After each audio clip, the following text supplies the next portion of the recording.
ఎప్పుడు డెవలప్ అవుతారో ఈ ఊరికి ఎప్పుడు దిక్కు అవుతారో మీరు పరిటాల రవి పరిటాల రవి పరిటాల రవి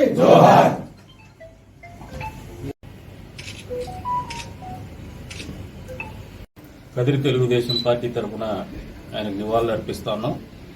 ఏదైతే ఆయన ఆలోచనలు ఉన్నాయో బడుగు బలహీన వర్గాల వారి కోసం పోరాటం చేసినటువంటి పరిస్థితులు, ఆ పోరాటాలని బడుగు బలహీన వర్గాల కోసం వాళ్ళ అభ్యున్నతి కోసం పాటుపడే విధంగానే ఆయన ఆశయాలను కొనసాగించే విధంగానే మా ఆలోచనలు ఉంటాయి. ఏదేమైనప్పటికీ కూడా పరిటాల రవీంద్ర అనేటువంటి ఓ నాయకుడు తెలుగుదేశం పార్టీకి అనంతపురం జిల్లాలో ఎప్పటికి కూడా తీరని లోటే, ఇప్పటికీ కాదు ఎప్పటికి కూడా. ఎందుకంటే ఆ రోజు జరిగినటువంటి రాజకీయాలు కానీ ఆ రోజు ఉన్నటువంటి పరిస్థితులు కానీ ఎదుర్కొని నిలబడినటువంటి మహోన్నతమైనటువంటి వ్యక్తి. కాబట్టి మళ్ళీ ఆయన ఏదో ఒక రూపంలో ఈ జిల్లాలో పుట్టాలని చెప్పేసి కూడా మనస్ఫూర్తిగా కోరుకుంటున్నాం. అంతేకాకుండా ఆయనకు ఏదైతే ఆయన ఆలోచనలు ఉన్నాయో అవి కొనసాగించే విధంగానే మా ఆలోచనలు ఉంటాయి. కాబట్టి ఆయనకు ఆ దిశగా నివాళులు అర్పిస్తాం. అదే ఆయనకు నిజమైనటువంటి నివాళులు అని చెప్పేసి కూడా భావిస్తాం.